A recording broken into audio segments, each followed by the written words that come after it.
আল্লাহ তাআলা কিয়ামতের কঠিন ময়দানে যেদিন স্বামী স্ত্রীকে চিনবে না, স্ত্রী স্বামীকে দেখে পালিয়ে যাবে, বন্ধু বন্ধুরে চিনবে না, পীর সাহেব মুরিদরে চিনবে না, মুরিদ পীর সাহেবরে চিনবে না, দলের কর্মী তার নেতারে চিনবে না, নেতা তার কর্মীরে চিনবে না, বন্ধু বন্ধুরে দেখে পালাবে। এই কঠিন মুহূর্তে সূর্যটা মাথার কাছে চলে আসবে, জমিনটা তামার জমিন হবে, আজকের জমিনের মতো নয়।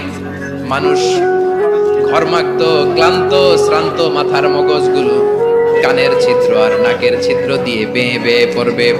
বিশ্বনবী ফরমান, ময়দানে 7 শ্রেণীর ব্যক্তিকে রব্বুল আলামিন তার আরশের নিচে ছায়া দিবেন। তার মধ্যে প্রথম শ্রেণীর ব্যক্তি হলো ইমামুন আদিল। ইমামুন আদিল, ন্যায়পরায়ণ শাসক, যে ইনসাফের সাথে